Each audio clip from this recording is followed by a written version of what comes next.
Est-ce que vous avez la foi, vous-même? Mais la foi dans quoi? Je veux dire, La foi, c'est pas en un Dieu, truc, disons-le comme ça. Est-ce que vous êtes croyant? Est-ce que vous avez la foi en Dieu? Est-ce que vous croyez à ça? qui soit un dieu barbu qui énonce des Non, non, non, commandements. non, pas un Dieu non. barbu. Pas Moi, cette image-là. je crois au dieu d'Einstein, c'est-à-dire un dieu, un dieu de Spinoza, quoi.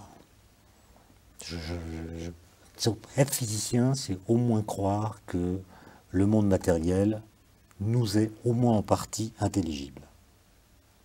Mais est-ce que vous pensez qu'il y a autre chose que le monde matériel? Est-ce que vous pensez, est-ce que vous croyez à la survie de l'âme? Est-ce que vous croyez qu'il y a des corps subtils et pas seulement nos corps physiques? Des choses comme ça, des choses que nous... Il y a au moins les corps physiques. Il y a au moins ça. Est-ce que tout ce qui semble leur appartenir relève de par là? Est-ce que la conscience, c'est quelque chose qui est réductible à son substrat matériel? Oui. J'aimerais bien le savoir. J'en sais rien. Moi, je préfère considérer que toutes ces questions sont ouvertes et puis ne pas trop tenter d'y répondre sans arguments bien étayés. C'est-à-dire, j'aime pas trop les questions fermées, moi. J'aime pas trop les réponses. Je préfère laisser tout ça ouvert. En fait, j'en sais rien. Je ne sais pas si la conscience est réductible à son substrat cérébral, par exemple. Non. J'en sais rien. Est-ce que c'est une propriété émergente ou est-ce que c'est quelque chose qui est complètement différent du substrat matériel qui la contient? Et qu'on pourrait appeler autrement, alors. Qu'on peut appeler autrement. Non, je pense que la physique, si vous voulez, ne répond pas à toutes les questions. Non. Et je pense que tout ce qui est dans le monde n'est pas forcément de nature physique.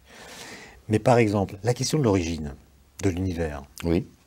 je vais peut-être vous décevoir, mais Ah. moi, elle ne m'intéresse pas beaucoup. Au sens où, d'une part, je pense qu'on n'y répondra jamais, ni par la science, ni par autre chose.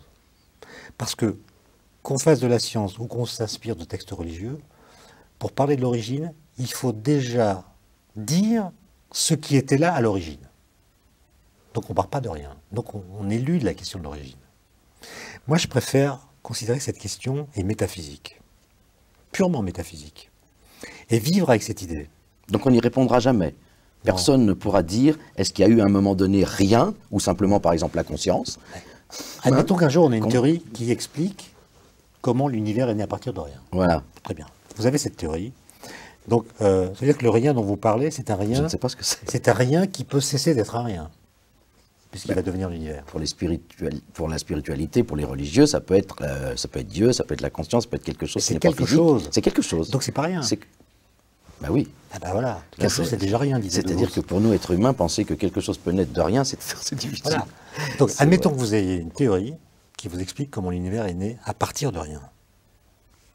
Après, il faudrait que vous expliquiez si cette théorie était là avant que l'univers apparaisse, ou si c'est l'apparition de l'univers qui a créé cette théorie.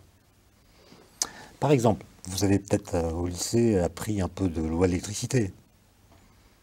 Oui, il faut... Ça dit en gros comment les électrons se baladent dans les câbles. C'est la physique de l'électron, pour dire les choses rapidement. Bon, la physique de l'électron, elle préexistait à l'apparition de l'électron dans l'univers, ou c'est l'univers voyant qu'il contient des électrons brutalement, se dit tiens, je vais trouver des lois pour l'électron, sinon ça va être le bordel. Bon. La plupart des physiciens pensent que les lois vont préexister aux objets qu'elles dirigent. D'accord. Mais vous avez des physiciens comme Lee Smolin, un physicien américain qui est assez connu, qui lui pense que l'univers a créé au cours de son évolution, de façon adaptative, les lois dont il avait besoin. Et du coup, les lois de l'électron, les lois de l'électricité, sont apparues après que l'univers s'est mis à contenir des électrons. C'est quand même fascinant, ça. C'est Darwin et Einstein réunis, quoi. Ouais. Là, maintenant, ce qui me gêne toujours, c'est quand on répond de façon très affirmée aux questions métaphysiques, parce que ça fait des guerres, ça. Les physiciens, en règle générale, vous les connaissez. Est-ce qu'ils sont agnostiques? Est-ce qu'ils ont la foi? En fait, ils ne répondent à ces questions que quand on les interroge de l'extérieur. Mais entre eux, on en parle assez peu. Moi, j'aime bien dire qu'il y a des physiciens, il y a des catholiques, il y a des musulmans, il y a des juifs, il y a des physiciens catholiques, des physiciens musulmans, des physiciens juifs, etc. Mais il n'y a pas de physique catholique. Et il n'y a pas de physique juive, et il n'y a pas de physique musulmane. Mais je me souviens aussi d'une anecdote qu'on raconte souvent à propos des pères fondateurs de la physique quantique. Vous savez, c'est des gens comme Dirac, Pauli, Schrödinger, Einstein, Bohr, qui dans les années 1920 ont fait un travail incroyable d'inventer une nouvelle physique pour comprendre l'atome. Enfin, quand on regarde comment ils ont travaillé sans ordinateur, sans calculatrice, sans courrier électronique, ils ont fait quelque chose d'absolument prodigieux. Et parmi eux, il y avait Paul Dirac, ce physicien qui a prédit l'existence de l'antimatière. Et lui, il se disait agnostique. Et un jour, Pauli, un des autres pères fondateurs de la physique quantique, a dit de lui, « Ah, notre ami Dirac se dit agnostique. » Mais en fait, il a lui aussi sa religion, dont le premier commandement est « Dieu n'existe pas et Dirac est son prophète. » Moi, je crois que ça résume assez bien la tendance générale. C'est-à-dire pas trop parler de Dieu, parce qu'on sait d'ailleurs pas ce que c'est, quel écho il peut avoir dans les théories, comment on pourrait l'appréhender. Et en même temps, on pense qu'on peut l'égaler, le dépasser, le comprendre.